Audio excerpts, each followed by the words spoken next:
ओम श्री अन्नपूर्णाय नमः। नमस्कार दोस्तों, आपका हमारी यूट्यूब चैनल धार्मिक कथाएं और कहानियां में स्वागत है। आज मैं आपको अन्नपूर्णा माता की व्रत कथा सुनाऊंगी। अगर आपको यह कथा अच्छी लगे तो आप वीडियो को लाइक, सब्सक्राइब और शेयर ज़रूर कीजिएगा। आइए सुनते हैं अन्नपूर्णा माता की कथा। एक समय की बात है, काशी निवासी धनंजय की पत्नी का नाम सुलक्षणा था। उसे अन्य सब सुख प्राप्त थे, केवल निर्धनता ही उसके दुख का एकमात्र कारण था। यह दुख उसे हर समय सताता रहता था। एक दिन सुलक्षणा पति से बोली, स्वामी आप कुछ उद्यम करो तो काम चले, इस प्रकार कब तक काम चलेगा।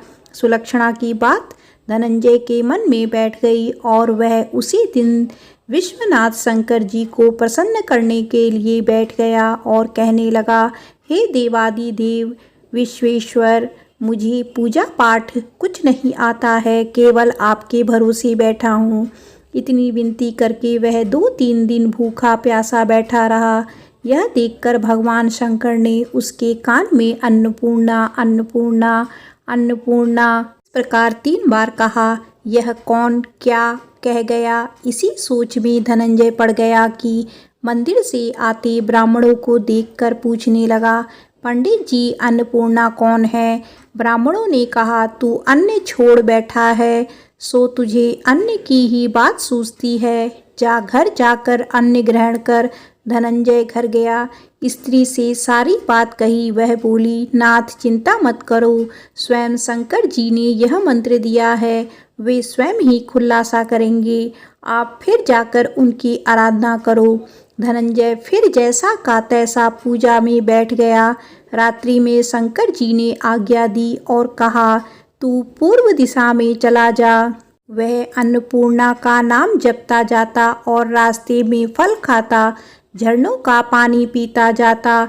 इस प्रकार कितने ही दिनों तक चलता गया। वहाँ उसे चांदी सी चमकती वन की शोभा देखने में आई, सुंदर सरोवर देखने में, या उसके किनारे कितनी ही अप्सराएं झुंड बनाए बैठी थी।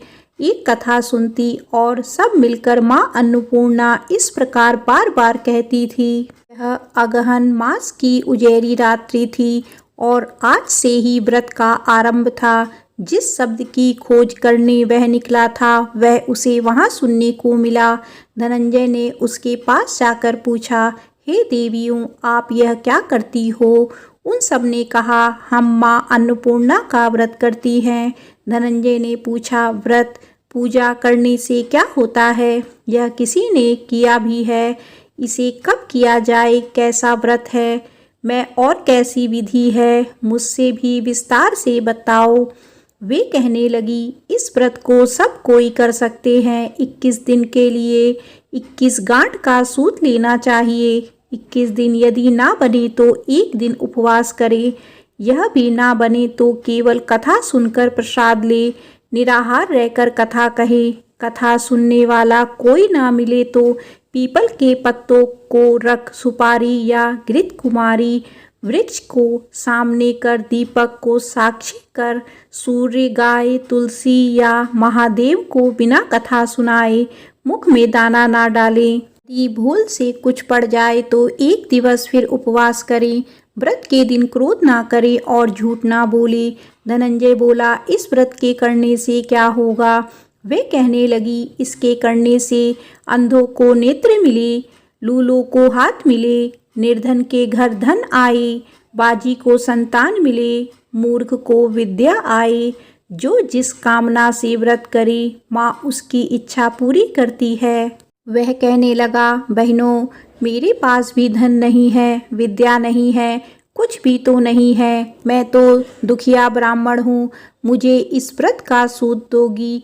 हाँ भाई, तेरा कल्याण हो, हम तुझे अवश्य देंगी, ले इस व्रत का मंगल सूत्र ले। धनंजय ने व्रत किया, व्रत पूरा हुआ। तभी सरोवर में से 21 खंड की सुवर्ण सीढ़ी हीरा मोती जड़ी हुई प्रकट हुई। धनंजय जय अन्नपूर्णा माता कहता जाता था। इस प्रकार कितनी ही सीढ़ियां उतर गया तो क्या देखता है कि करोड़ों सूर्य से प्रकाशमान अन्नपूर्णा का मंदिर है। उसके सामने सुवर्ण सिंहासन पर माता अन्नपूर्णा विराजमान है। सामने भिक्षु हेतु शंकर भगवान खड़े हैं। देवांगनाएं चंवर डुलाती हैं, कितनी ही हथियार बांधे पहरा देती हैं। धनंजय दौड़कर जगदम्बा के चरणों में गिर गया। देवी उसके मन का कलेश जान गई। धनंजय कहने लगा, माता आप तो अंतर्यामिनी हो, आपको अपनी दशा क्या बताऊं। माता बोली, मेरा व्रत किया है, जा संसार तेरा सत्कार करेगा। माता ने धनंजय की जिह्वा पर बीज मंत्र लिख दिया। अब तो उसके रोम रोम में विद्या प्रकट हो गई। इतने में क्या देखता है कि वह काशी विश्वनाथ के मंदिर में खड़ा है। का वरदान ले धनंजय घर आया। सुलक्षणा से सब बात कही। माताजी की कृपा से उसके घर में संपत्ति उमड़ने लगी। छोटा सा घर बहुत बड़ा गिना जाने लगा। जैसे शहद के छत्ते में मक्खियाँ जमा हो जाती हैं, उसी प्रकार अनेक सगे संबंधी आकर उसकी बड़ाई करने लगे। कहने लगे, इतना धन और इतना बड़ा घर, सुंदर संतान नहीं तो इस कमाई का कौन भोग करेगा। सुलक्षणा से संतान नहीं है, इसीलिए तुम दूसरा विवाह करो। अनिच्छा होते हुए भी धनंजय को दूसरा विवाह करना पड़ा और सती सुलक्षणा को सौत का दुख उठाना पड़ा। इस प्रकार दिन बीतते गए। फिर अगहन मास आया। नए बंधन से बंधे पति से सुलक्षणा ने कहलवाया कि हम व्रत के प्रभाव से सुखी हुए हैं, इस कारण यह व्रत छोड़ना नहीं चाहिए। यह माता जी का प्रताप है जो हम इतने संपन्न और सुखी हैं। सुलक्षणा की बात सुन धनंजय उसके यहाँ आया और व्रत में बैठ गया। नई बहू को इस बात की खबर नहीं थी। वह धनंजय के आने की राह देख रही थी। दिन बीतने गए और व्रत पूर्ण होने में 3 दिवस बाकी थे कि नई बहू को खबर पड़ी। उसके मन में ईर्ष्या की ज्वाला दधक रही थी। सुलक्षणा के घर आ पहुंची और उसने वहां भगदड़ मचा दी। धनंजय को अपने साथ ले गई। नए घर में धनंजय को थोड़ी देर के लिए निद्रा ने आ दबाया। इसी समय नई बहू ने उसका व्रत का सूत तोड़कर आग में फेंक दिया। अब तो माताजी का कोप जाग गया। घर में अकस्मात आग लग गई। सब कुछ जलकर खाक हो गया। सुलक्षणा जान गई और पति को फिर अपने घर ले आई। नई बहू रूठ कर पिता के घर जा बैठी। पति को परमेश्वर मानने वाली सुलक्षणा बोली, नाथ घबराना नहीं, माता जी की कृपा अलौकिक है। पुत्र कुपुत्र हो जाता है पर माता कुमाता नहीं होती। अब आप श्रद्धा और भक्ति से आराधना शुरू करो, वे जरूर हमारा कल्याण करेंगी। धनंजय फिर माता के पीछे पड़ गया। फिर वही सरोवर सीढ़ी प्रकट हुई, उसमें माँ अन्नपूर्णा कहकर वह उतर गया। वहाँ जा माता जी के चरणों में रुदन करने लगा। माता प्रसन्न हो बोली, यह मेरी स्वर्ण की मूर्ति ले, इसकी पूजा करना, तू फिर सुखी हो जाएगा। जा, तुझे मेरा आशीर्वाद है। तेरी स्त्री सुलक्षणा ने श्रद्धा से मेरा व्रत किया है, उसे मैंने पुत्र दिया है। धनंजय ने आंखें खोली तो खुद को काशी विश्वनाथ के मंदिर पर खड़ा पाया। वहां से फिर उसी प्रकार घर को आया। इधर सुलक्षणा के दिन चढ़े और महीने पूरे होते ही पुत्र का जन्म हुआ।